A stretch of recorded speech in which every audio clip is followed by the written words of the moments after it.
Welcome one all. How are we all doing tonight? So, little technical error last weekend. Me and the head retired coach of the Memphis Bravebirds, James, actually recorded the draft analysis for D League Season 8 last weekend. But, unfortunately, there was a massive amount of echo whenever James spoke due to my recording setup. Um, I will remedy that. I'm working on trying to filter that out. I will upload that video as well to the NPBF YouTube page. That way you guys are able to, at least if you want to try to suffer through it, you can. I'm not going to deny anyone that right. But what I will do is I will run back through all of D-League's rosters, kind of give you the highs and lows that me and James discussed, and kind of where the teams are as of now. Week 1 is almost over. There will be a weekly recap video with a game of the week, and then we will touch into trades that were made, and just kind of go from there. This will be a weekly thing until the season ends. There may be videos in between talking about playoffs, talking about where coaches stand, talking about, any coaching changes. But without further ado, we're going to start with Tyler's team, the Orlando Magic Carps. Corviknight, Latios, Chansey, Incineroar, Snorlax, Crocodile, Lantorn, Garbodor, Terrabug, Leopard, and Mega Diancie. James really liked this team a lot. The combination of Mega Diancie, Corviknight, and Latios means you're not going to be able to just click Earthquake and kill everything.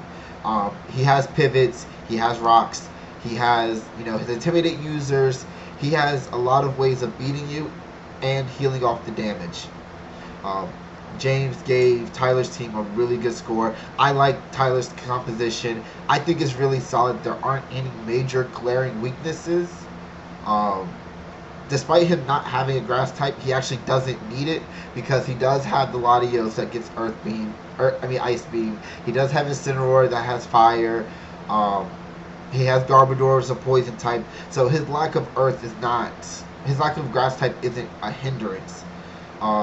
Because even when just dealing with, water types, most of the water types, with the exception of a rare few that are viable, have a secondary typing.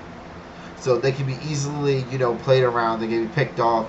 So overall, Tyler's team is really solidly composed, and I look forward to seeing how he does this season. Next, we have BK Fury and the Portland Toxicroaks with the Spectrier, the Kanto Zapdos, Tangrowth, Magnezone, Blissey, Nidoking, Ditto, Skunk Tank, Glaceon, Leafeon, and Pinsir. Mega Pinsir, that is. James and I are both in agreement. This team has a lot of weakness. He actually doubles up on a couple of types. He doesn't have a fire type. He does not have a water type. And he does not have a fairy nor a dragon. So he's missing a lot of the basic cores that you would want to see in a draft team. Not to say that the team isn't going to thrive well, because even without, the standard cores that a lot of teams will have, he still has Spectrier, he still has Zapdos, Tangrowth's still a beast, Magnezone, Nidoking can definitely catch teams off guard, and Mega Pinsir, after a Sword Dance, cleans up whatever doesn't get killed by, his tier 1s. Definitely room for improvement. Yeah, I wish BK all of the luck. I have a feeling he's going to do really good with his team. And of course, teams get up to 5 trades from now till week 9. Doesn't matter if they wait till week 9 to use all 5. Doesn't matter if they wait one after another. They only get 5 for the season. So if you need them, use them. If you don't, and you're happy with your team, more power to you. Next, we have Colin and the Infernal Blazers, one of the returning coaches. Colin has been a constant presence and a constant threat in D-League. He drafted the Salamence, the Jirachi, the Rotom Heat, Conkeldurr, Primarina, Crobat, Jolteon, Rhydon, Flareon, Thievul, and Mega Gardevoir. Okay, this was another one of the few teams that kind of doubled up on a couple of types. I definitely like Jirachi, Salamence, and Mega Guard. Having Primarina there gives him another fairy to kind of play around with if he doesn't think Mega Guard will be able to come in and kind of save the day, or if the matchup for Mega Guard that week is bad, like going up against, Mega Mawile or Mega Sableye. You don't want to put Mega Guard there. You can put Primarina because the water typing is going to kind of help subjugate the dark move that may be used. Lots of pivots, lots of hazard removal. This team also does not have a grass type. It does, however, have 2 fire types and 2 electric types and 2 fairies. So again, a nice built team. I'm definitely excited to see what Jirachi and Salamence do. They're always a threat, and then having Mega Guard and Primarina kind of on the cusp can definitely take this team over the top. Next, we have Matthew Kendall and the Man-types. Matthew's another one of the returning coaches. Been here a couple seasons. His team is Dragapult, Heatran, Sylveon, Rotom-Wash, Decidueye, Porygon2, Tauros, Diancie, Klinklang, Wishy-Washy, and Mega Aerodactyl. His team is fast. His team has pivots. There's no way to really pick out a weakness with this team because his team covers his weaknesses really, really well. Dragapult, Heatran, and Sylveon make it so if you come in with, Mamoswine and you think you're going to click Earthquake, he can swap into, Dragapult or Sylveon or Rotom-Wash, absorb that Earthquake with Levitate, and then fire back with, Will-O-Wisp from Rotom-Wash, Mystic Fire from Sylveon. Dragapult has Dragon Darts. Dragapult also has Shadow Ball and Flamethrower. So Matthew's team can do a very, very wide variety of things. Me and James are in agreement, though. Matthew falls into one of the few that are going to end up bringing the same 6 Pokemon for a couple of weeks. Tauros is a really good normal type. So is Porygon 2. Unfortunately, that's kind of where it stops. Diancie's kind of hit or miss. Klinklang, there are definitely better steel types, and Wishy-Washy is Wishy-Washy. Again, one of the better teams that are built, but he's going to fall into that same 6 type of syndrome, unless he comes out of the woodwork with like crazy strategies. I had the pleasure of battling Matthew week 1. Our battle actually has been completed, and I will definitely go over that in the recap. It is definitely one for the ages. Next, we have Kieran and the London Ludicolos. Kieran has been here since the beginning, before D-League was even created. So his team is the Celestella, the Tapu Bulu, the Crawdaunt, the Buzzwold, the Cathagoras, the Zoroark, the Corsola, the Boltund, the Shedinja, the Vespiquen, and the Mega Camerupt. These are Kieran's favorite mons. That's what this team boils down to. He has a lot of types that overlap.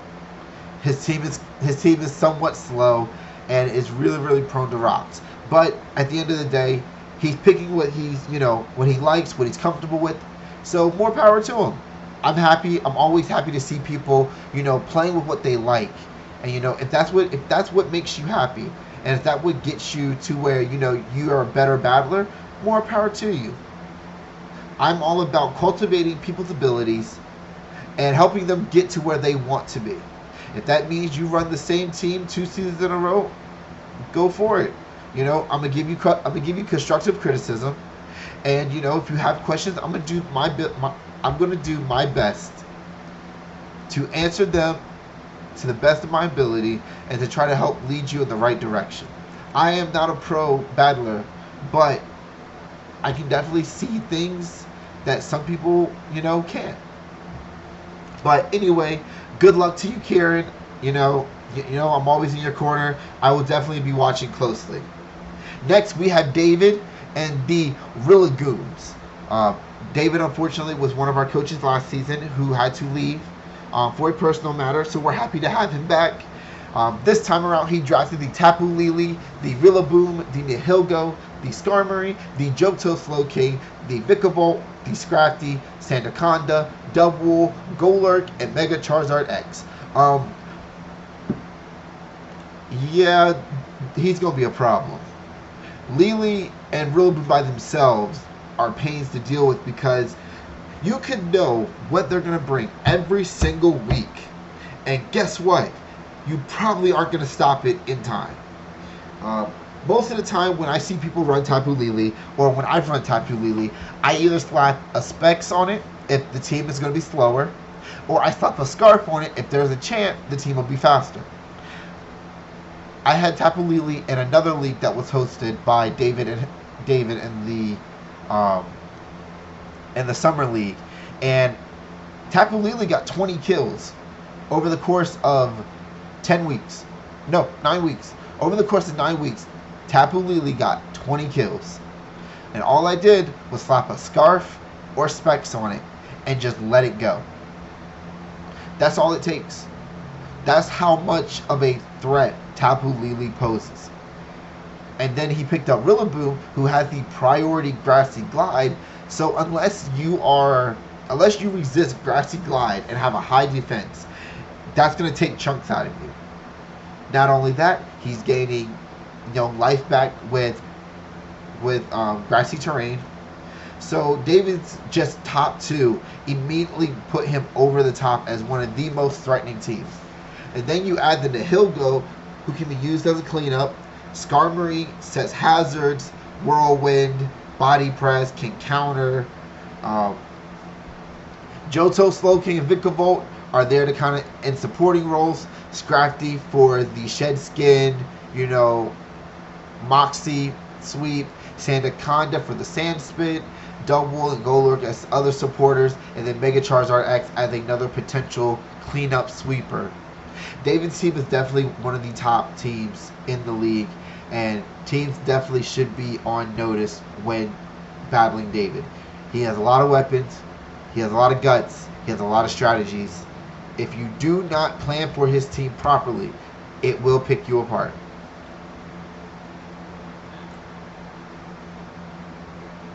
Next, we have Matthew Carey and the Memphis River Kindress. Matthew has been around as well. This is kind of a turning of the corner, or turning of the tide. I've seen a rapid increase and rapid progress from Matthew. This season, he has drafted Tyranitar, Excavadrill, Dracozolt, Cressella, Giglith, Klefki, Quagsire, Aromatisse, Lycan Rock Knight, Kanto Rapidash with the Mega Venusaur. My boy's about to run Sand. It's over. Having Sand up, he got 2 of the premier Sand setters in Tyranitar and Giglith. Could he have grabbed Hippowdon or Mega Tyranitar? He could. But in my opinion, having your Mega slot open to something else that could complement that, or even supplant, his biggest weakness is Ice. That's his biggest weakness. So having a mon like Mega Venusaur, Mega Venusaur is still a very threatening mon. Even if, it's still, weak to ice, that thick fat that it gets from Mega Evolving helps mitigate that. And then it can turn right around, and Sludge Wave or Giga Drain. It becomes extremely versatile to help. So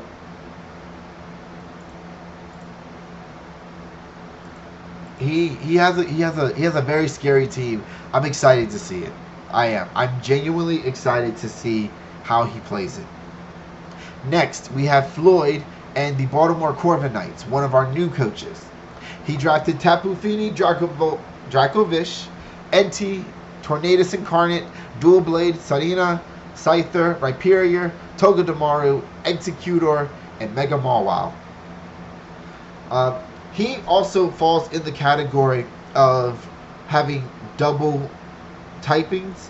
Not only that, he also falls in the category of possibly running the same 6 every week as outside of his T1s and T2s, his T4s and T5s leave a lot to be desired. Everyone has their strategies. Everyone knows what they drafted their team for. But on the outside looking in, just a few mods from anyone's team could absolutely render his team a non-factor. So, I look forward to watching you battle. I don't mind being wrong. Honestly, if I am wrong, I would definitely tell you. I will apologize. But it's not a bad team. It's not a bad team. Next, we have Angel in the Golden State War Turtles. He has Victini, Zygarde 50, Ninetales Alolan, Togekiss, Venusaur, Araquanid, Mudsdale, Vanillux, Thwackey, Swoobat, and Mega Charizard Y. This seems kind of weird because he's running two different weathers, which isn't bad. Running dual weather is not unheard of, and it is possible, but he's running polar opposite weathers. He is running sun and he is running ice. So he grabbed Ninetales Alolan and Vanillux, who both get snow warning. And then he grabbed Charizard Y, who gets sun. So I love that he picked up Venusaur, because Venusaur under sun with Weather Ball is absolutely monstrous. I managed to beat one just one time off of a low roll. He has Victini to abuse it. He has Zygarde to pick off any threats. So again, another well-built team. Kind of iffy choices as far as sacrificing, your sun for ice. But who knows? Maybe it works out in his favor and he is in the postseason. Next, we have Ivo and the Spectral Space Dragapults. Ivo is another coach that I met over with the Goons and the Summer League. So I'm excited to have him. He seems like a really cool battler. Definitely knowledgeable. Definitely someone who will, make a mess of things. He drafted Ferrothorn, Koreum, Pelipper, Grimmsnarl, Regieleki, Salazzle, Gallade, Dusclops, Shuckle, Golduck, and Mega Swampert. This man has a gorgeous rain team. The combination of Pelipper, Grimmsnarl, and Ferrothorn alone deter anyone from wanting to come out and try to get rid of those hazards. Because if they come out, Pelipper has 100% accurate Hurricanes. Not much resist flying. And if Pelipper can't get it done, then he has Grimmsnarl with screens, webs, attacking moves. Grimmsnarl could be a threat under the right circumstances. Regieleki's just retarded fast. I need that thing to go sit down somewhere. It's not Sonic the Hedgehog. Gallade and Dusclops are good combo picks because they help support the weights that, Grimmsnarl and Gallade are kind of on the same level. They kind of help overlap each other. Scratch each other's back, as you would say. This is another team that is really well composed. There are no real glaring weaknesses. And I expect to go very, very, very far. Next, we have my team. I drafted Tapu Koko, Darmanitan, Galarian, Savali All, Glastrier, Gavontula, Gastrodon, Frostmoth, Arctozolt, Galarian Rapidash, and Slacking with Mega Bulbasaur. Whew. Excuse me, folks. Had to let that one out a little bit. So, I thought it would be funny if all four weather teams were drafted. Based on how everything worked out, there was a weather team in each division. So, I like my team. Is my team better than some of the ones I've seen? Majority, no. My team is definitely middle of the road. But can it become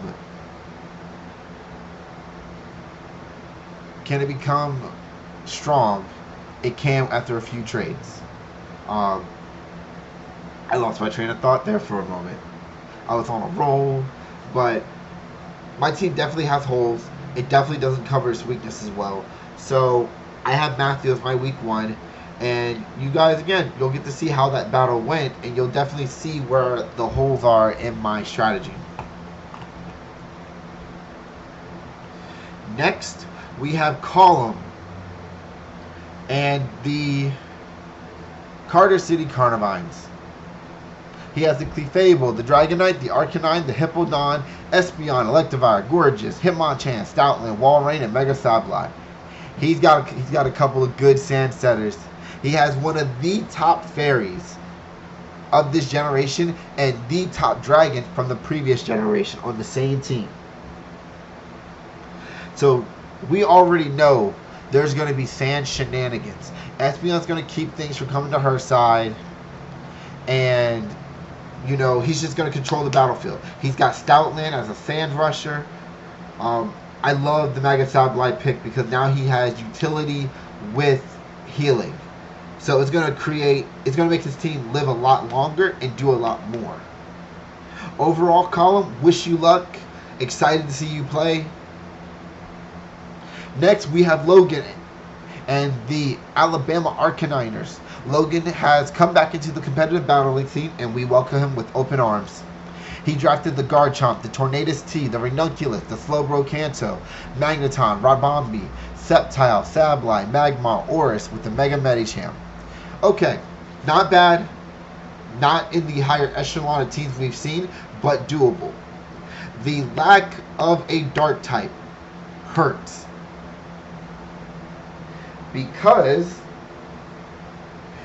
you have Slowbro, Ranunculus, and Mega Medicham, all of which are weak to Dark types. Most Dark types have a dual type, so now you have to worry about the likes of Rabombi, Sceptile, Oris, to not have, you know, a move behind them that puts his opponent's team at a disadvantage because they didn't prep properly. So definitely look at the team before you battle. To Logan, your team is solid. Outside of the triple group of psychic types, you have a good team. You have a good team. Next, we have Benjamin and the Sussy Makas. Another one of the returning coaches, always down to battle, always down to spar, always down to just be friendly, and I greatly appreciate that.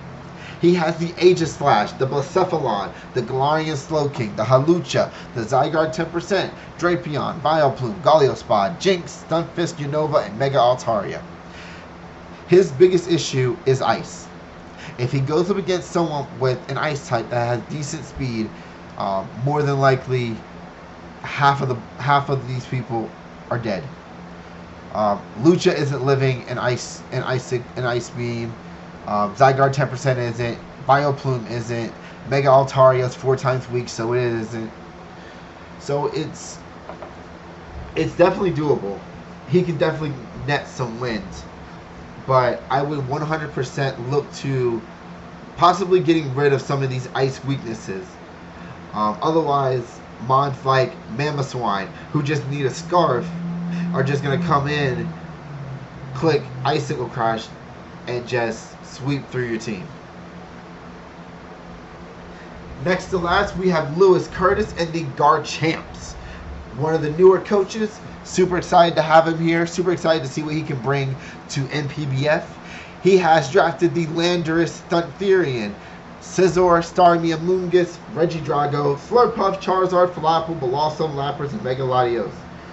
Another person who kind of shot themselves in the foot with having multiple of the same typing, i.e. Starmie and Lapras, even though they serve, you know, different purposes, you know, still having them on the same team robs you of a spot. Even having Slurpuff and... No, he just has Slurpuff. Excuse me. Whew. It has been a long day, folks. So overall, Lewis drafted really, really well. I definitely love the Landorus, Scizor, Slurpuff pick. Slurpuff can definitely run special and have webs. And lastly, we have Trayan and the Toxtricities. Another new coach, someone that I have seen do really, really well. So he has the Volcanion, the Volcarona, the Obstagoon, the Azumarill, Toxtricity, Lycanroc Dusk, Dusknoir, Lurantis, Piu Kumaku, Reggie Ice, and Mega Lopunny. He is going to look people in the mouth and just punch them over and over again. Mega Lopunny allows him to hit all ghost types, which has always been an issue for normal types. Lurantis just looking for the smoke. Overall, the only glaring weakness I see is his team is really, really weak to Earthquake. I think getting a Levitate user to kind of float them around will definitely help, and will stop all this kind of backed up, people aren't getting their stuff on time, or people aren't hearing their number being called. So overall, this draft, while it took a little bit longer, it was not a bad draft. There are a few teams that, could be fixed, that can be fixed, but I am looking forward to battling each and every one of you, watching every one of you grow, and I wish y'all nothing but the best. This has been Nate, signing off for NPBF D League, and I will see you guys next time.